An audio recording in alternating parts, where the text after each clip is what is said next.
So the article starts by giving us a sort of vision like it's a TV show. So imagine, the article says, the phone in Dr. Albert's office is ringing. Okay, and then Jenny is the person who works at Dr. Albert's office, and she says, Dr. Albert's office, this is Jenny speaking. How may I help you? So of course, when you answer the phone, it's best to, say, oh, hello, this is my name, this is where we are, you're calling this place. So people on the other line or on the other side know and make sure that they called the right place. Right. And the person who's just called says, and her name is Carol, she says, hi, Jenny, this is Carol Jones. Is Dr. Albert available to talk? She uses that word available, which is an adjective, and it means able to do something right now. Here, Carol is asking if Dr. Albert is there so she can talk to him. Another example of the way we might use the word available is the author's new book is available in several languages. So you can buy it in several different languages. Jenny then says, I'm sorry, he's busy with the patient. Perhaps I can assist you. Okay, so the doctor is busy right now. He's helping out a patient.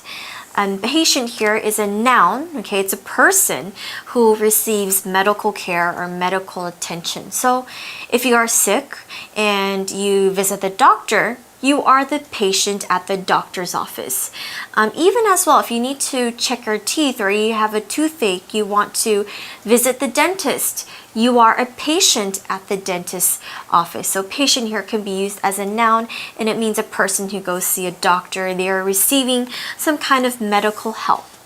For example, we can say, several patients were waiting to see the doctor. Right. The other word she uses that we're going to look at is assist. And it's a verb that means to give help. So helping people who call the office is part of Jenny's job. She assists them.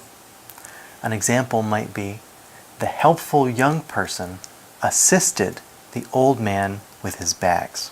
So just a word that means to help, to give help, assist.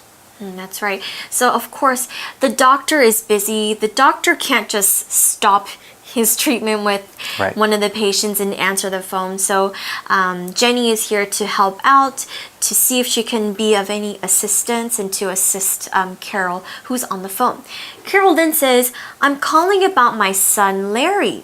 I want to set up an appointment for him. Oh, so that means that she's not calling for herself. She wants to do something for her son, and she wants to set up an appointment. When you set up something, this phrase means to prepare or arrange for something to happen. So, for example, if you want to have a picnic at the park, you can set up an area to have your picnic. You could set up an area here by the tree, for example, to have your picnic. Or if you need to have a meeting with someone, you need to meet with your boss or a coworker, you can set up a meeting with your coworker or with your boss. So you kind of arrange a meeting with your boss. We can also use make an appointment. But make an appointment just means to make like a formal meeting with someone. So usually you make an appointment for the doctors or something. So make an appointment also means to set up something. And that word appointment is a noun that means an agreed meeting at a time and place. We use this word a lot when talking about business or medical things.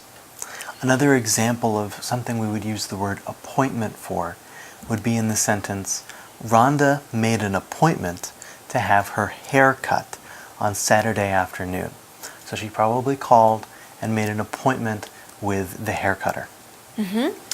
Next, Jenny says, do you want to schedule a checkup for next week, or is it something urgent? All right, so this is something important that Jenny should ask too, because if it is something urgent, okay, later we'll learn about what this word means, but then if it's something really, really serious, then she can't her son can't wait for Right. a week or a few days later. Okay, so Jenny is asking, do you want to schedule a checkup? Okay, something that's not too serious, but then something that, Larry can wait for a bit, Jenny and Larry can wait for a bit.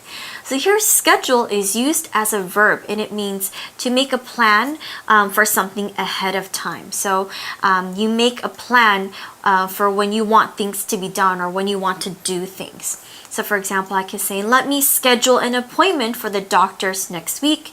And that just means that you make the arrangements to go to the doctors next week. We also learned about schedule as a noun. As a noun, it means it's a plan that tells you what is happening next or what you have planned next. Right. And we're talking about maybe scheduling a checkup.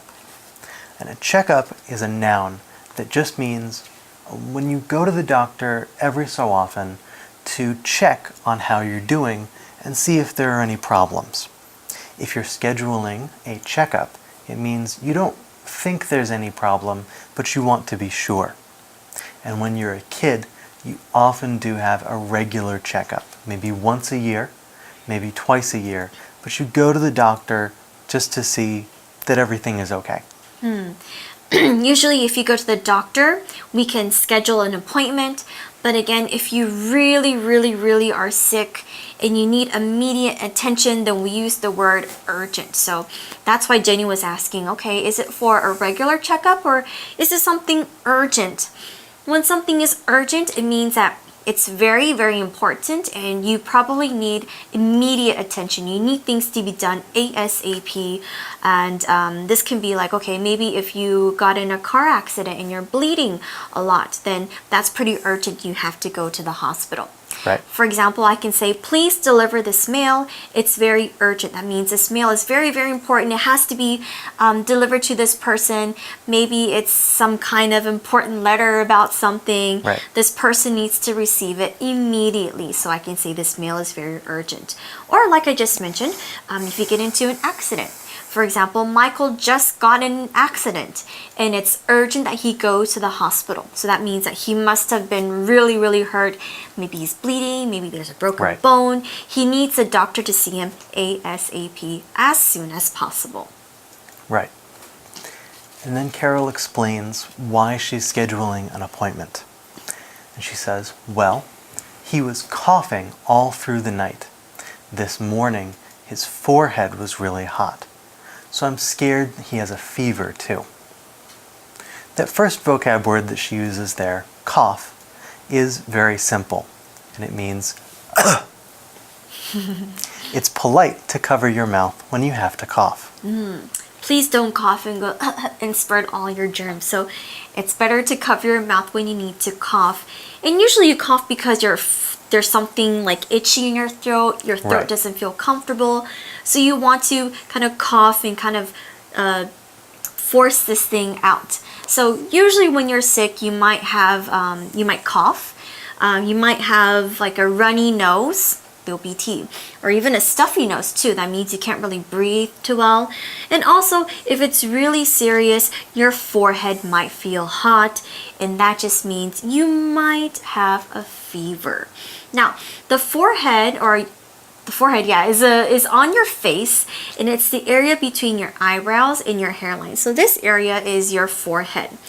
Usually when people have a fever, you can check your forehead to check their forehead to check their body temperature. And I think usually you should use the back of your hand because I think the palm of your hand actually has its own temperature. So if you use this part of your hand to touch someone else's forehead, you're going to feel like, oh, it's hot.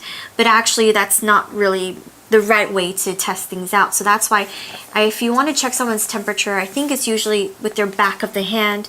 And of course, more accurately is to use like a thermometer to check, in the ear or underneath your tongue. That's the most accurate way to check someone's body temperature. Okay, for example, we can use forehead in a sentence like this. I can say, Jenny kept touching her forehead. She had a really bad headache. Yes, so usually if your head hurts or somewhere hurts, you tend to touch it a lot. And again, the forehead is just this area of your face. Right. The article then says, The next thing Jenny says is, "Oh, poor thing. Dr. Albert can see him this afternoon. Better safe than sorry." All right, here we see our pocket phrase go, better safe than sorry. Let's take a quick break to find out what this phrase means.